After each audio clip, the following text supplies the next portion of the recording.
is Rob Simmons, and I'm proud to be an American. And I'm proud to see you all out here on our nation's birthday, the 4th of July, which I've always felt was Independence Day, not Dependence Day. As an American, as a veteran, as a public servant, I love this country. I love this country and I love its freedom. Freedom to speak, freedom to assemble, freedom to worship as we so choose, and a very important freedom that comes under our First Amendment, freedom to petition the government for grievances, which is exactly what we're doing here today.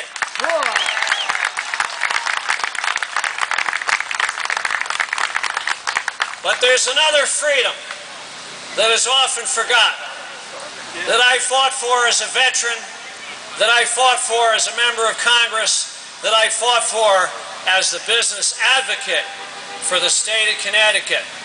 It's a fundamental freedom that all Americans have, that so many billions of people around the world do not have, that I know is represented here today, and that freedom is free enterprise. Free enterprise. That gives every American the opportunity to achieve their economic dreams in an open and fair competition. Free enterprise that has brought more progress and prosperity to human beings than any other economic system ever invented.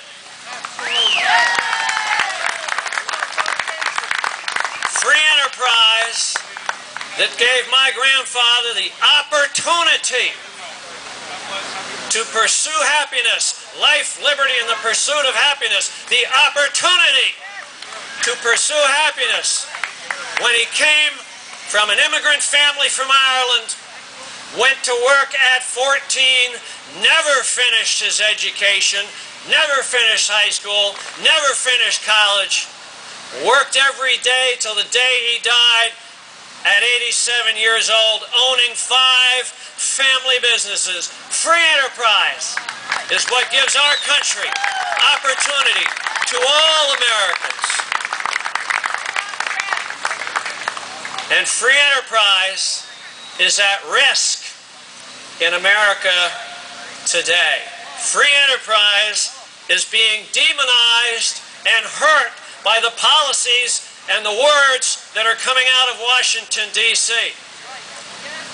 We have just seen the government pass an $800 billion stimulus package. $800 billion to stimulate the economy. And I ask you, are there any small business owners in this crowd who have seen any of that stimulus package? If so, raise your hands. Where is the money? The money's gone to the big companies. The money's gone to the big executives. The money's gone to bonuses. Bonuses. And now I read that our senior senator, in an interview on Channel 8 this week, was asked the question, is the stimulus working the way it was hoped? What stimulus? And his answer was, quote, not as much. One of the mistakes we made, we did not get these dollars into the job-producing sectors. A lot of it was not targeted as it should have been. If we go back and do it again, we have to do more of it. Who the hell is going to pay for that? No more! No more! Go back and do it again? Another $800 billion out of our pockets, out of the futures of our children? This is madness. This is crazy what's going on in Washington, D.C.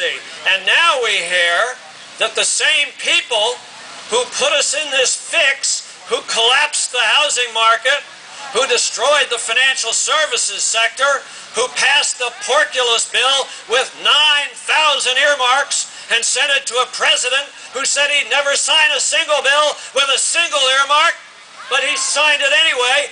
Now these people are going to fix health care. They're going to fix health care. I am reassured by the words of the president, who said all of us will be allowed to pick our own doctor. Tell us what we're allowed We'll be allowed to pick our own doctor. Allowed. An allowance. An allowance is something that parents give to their children. Who the heck is the President of the United States to allow me or allow you to pick your doctor? We have the right to pick our doctor. That's a right. That's not an allowance. We're Americans. We fought. We veterans fought for our freedom and our liberty and the opportunity to choose and make choices. And I don't want the commander-in-chief, whoever it is, to allow me to pick my doctor. I've done it for 40 years. I will continue to do it for 40 years. And so will my wife and my daughter and my son, and I hope everybody in this crowd and everybody across America. We're also going to fix energy with cap and trade. Call it cap and tax. When the economy is bad, when small business is suffering, when the state of Connecticut has the highest industrial, commercial, and residential energy rates in the nation, in the continental United States, surpassed only by Alaska and Hawaii, why is it good for our economy and our businessmen and women to increase their energy taxes? What's the sense of that? What's the sense of that?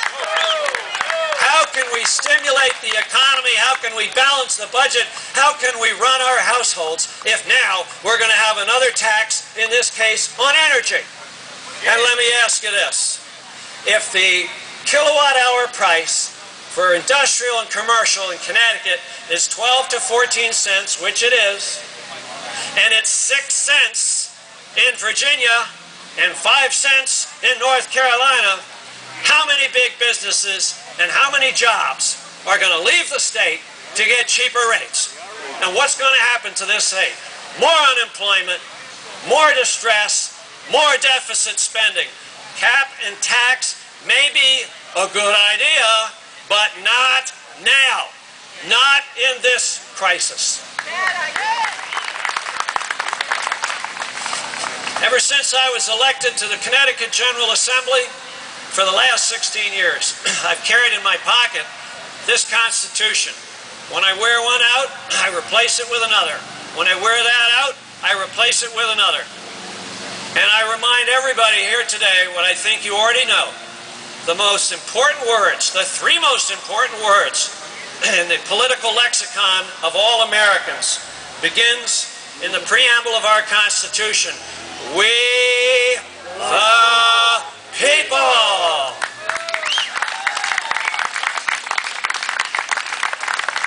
Not we the politicians. Not we the Ayatollah, the potentates, the kings, the queens, the czars. And speaking of czars, we got more czars in Washington, D.C. than they had in Russia in the old days. Responsible citizens have to speak out against a government that no longer listens to them. Responsible citizens have to send a message to elected officials who do not even show up on invitation, do not even show up.